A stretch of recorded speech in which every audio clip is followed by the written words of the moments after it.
All right, here we go. Today we have super producer Jonathan Rotem. Welcome to Vlad TV. Thank you, Vlad. Thank you for having me.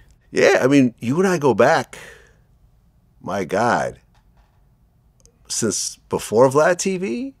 Way before. Way before Vlad. When I was a mixtape DJ, this was maybe 2005? Wow. 6? When did the first Sean Kingston song come out?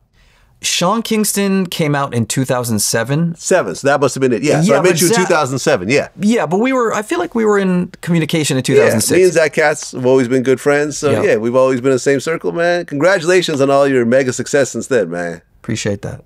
Thank you. Well, it's our first time here. I want to start at the very beginning. So, you're actually born in Johannesburg, South Africa. Yes.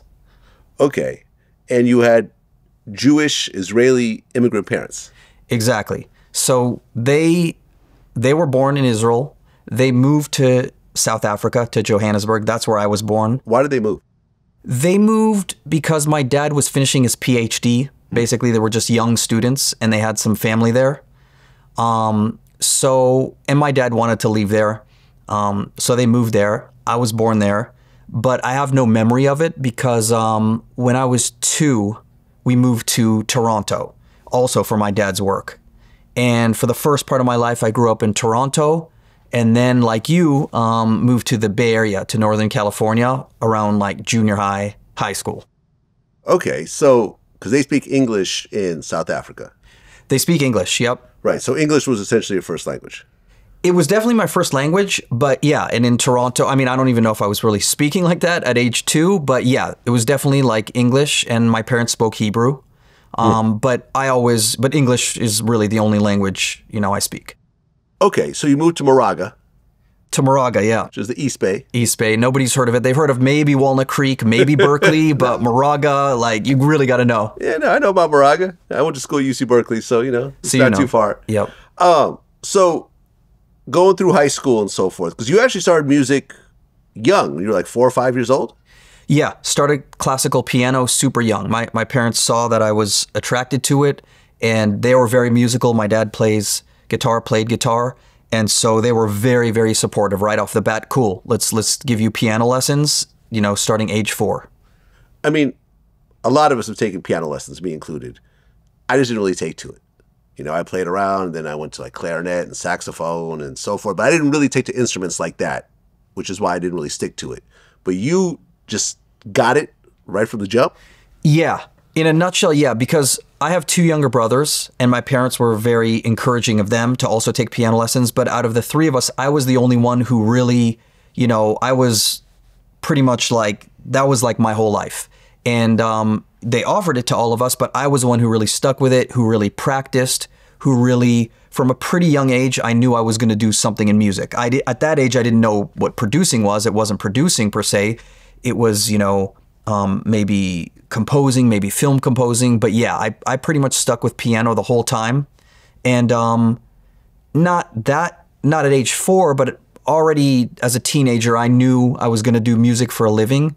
And I had my sights set on, my parents were very much like into education. So they're like, okay, go to music college. So I went to Berklee College of Music, not to be confused with UC Berkeley, but the one in Boston. But yeah, I had played music that entire time. Okay, by the time you got to Berklee, were you a master at the keyboard? Well, to be honest with you, when I got to Berklee, I originally went there because I thought I wanted to do film scoring, and you could major in film scoring there. And I was only, I knew popular music and I knew classical music, but I did not play jazz at all. And when I got to Berklee, I just became so immersed in jazz unexpectedly that so much so that I was like, okay, I don't want to do film scoring. I just want to be a jazz pianist. And I ended up majoring in jazz composition and arrangement. So when I got to Berklee, I completely got immersed in jazz, and I was practicing nonstop because in Berklee, most people who come there, they already know some jazz. And I felt like, man, I'm behind. Like everybody here knows more about jazz than me. I know about classical. So I completely flipped the script and went like hardcore into jazz. And, I learned it pretty quick. And so, that was sort of my goal, is to be a jazz pianist when I was in Berklee. I was always a fan of hip hop. I was, huge fan of like Snoop Dogg and West Coast stuff, and was listening to that and was into keyboards and synthesizers. But I thought that jazz piano was kind of like what I was going to do leaving Berklee. Can we see an example of you playing some jazz? Sure.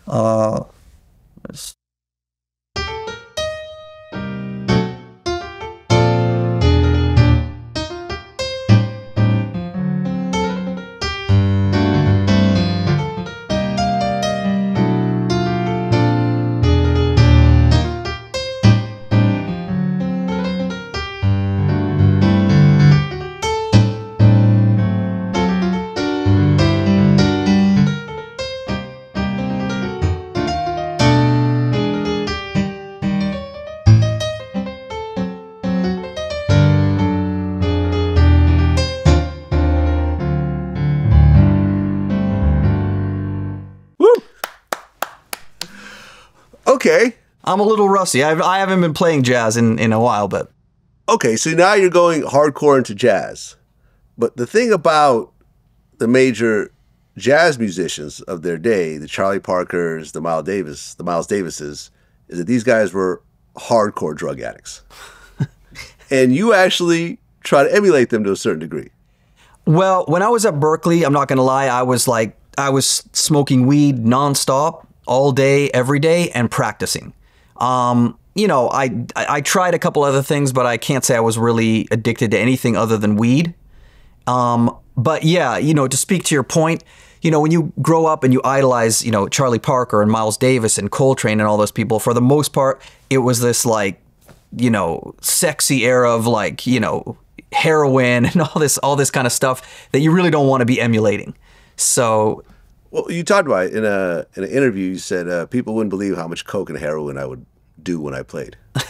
I said that? You said that. Well, that was a very, very short-lived phase. I don't know where you found that.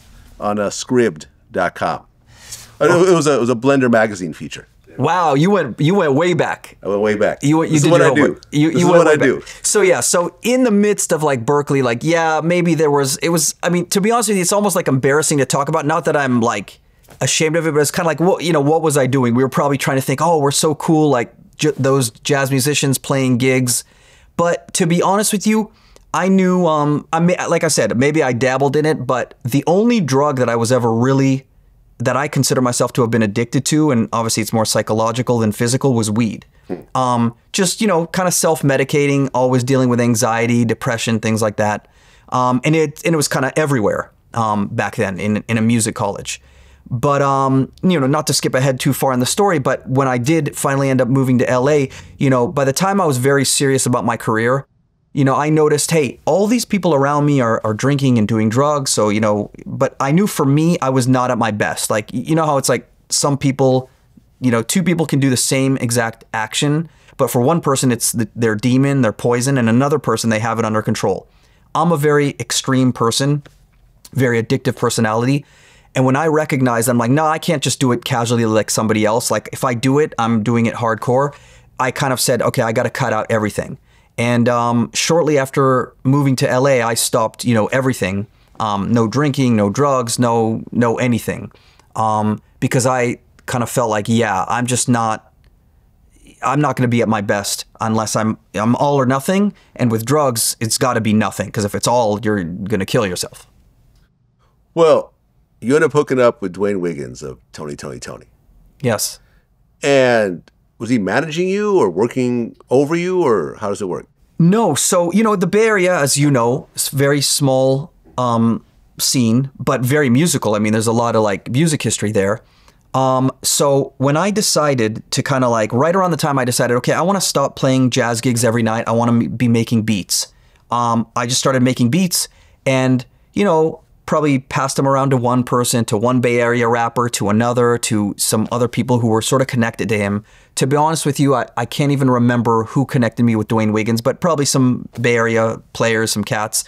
And with him, he heard my beats and he's like, he heard that they were like musical, and Tony was very musical. He's like, I really like what you're doing. I want to, I think probably he wanted to sign me to some sort of production deal, some sort of exclusivity, which somehow I didn't do. But what I did do was I would send him my beats. Back then, you'd, burn them on CD.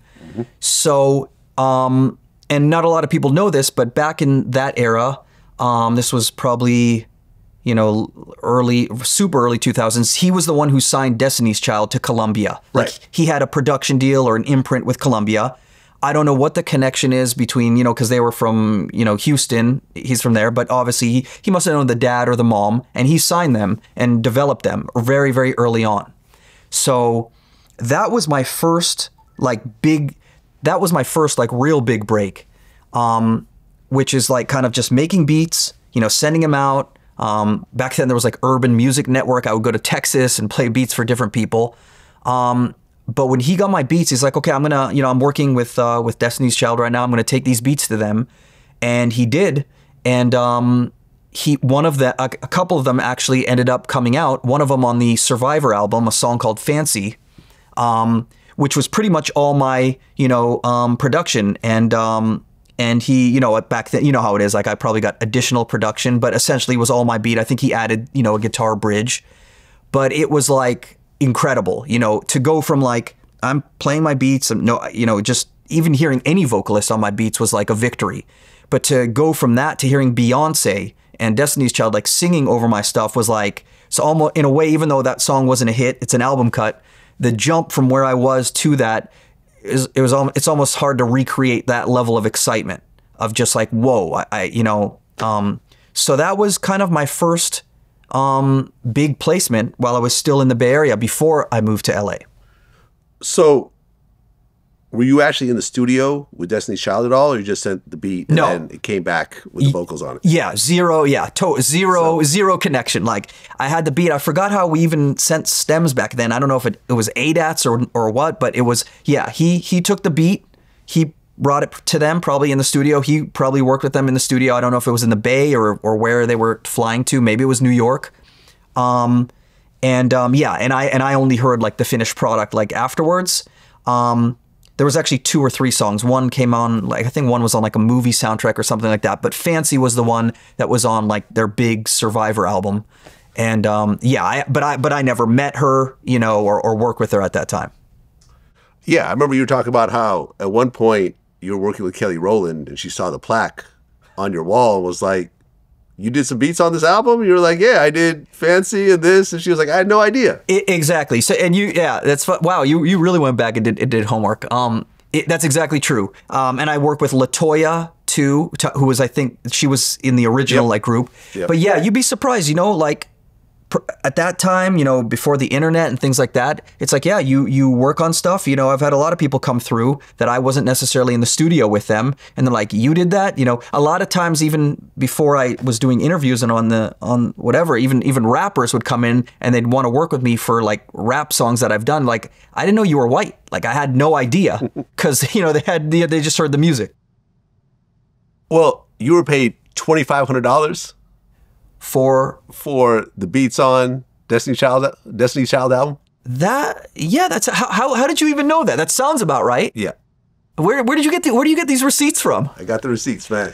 So yeah, I mean, and I think and I think he probably wanted to do like an exclusive like production deal or that kind of thing. And even though that was a lot of money to me back then, I was like, I was teaching piano lessons and things like that. I didn't end up signing like exclusive, and I had already realized in my head, there's a ceiling on where I'm going to get in my career staying in the Bay Area. I mean, I love Bay Area rap. I grew up on E40 and, and Too Short and all these kind of things. But I always kind of felt like, okay, the Bay Area has some stuff, but I know I'm going to move to LA. And shortly after that, and I actually thought it was going to be a lot easier, to be honest with you. I thought, okay, I got this Destiny's Child placement. I'm going to move to LA. At that time, my dream was to play keys for Dr. Dre. Like, that was everything. That dream didn't really end up coming true. We can talk about that.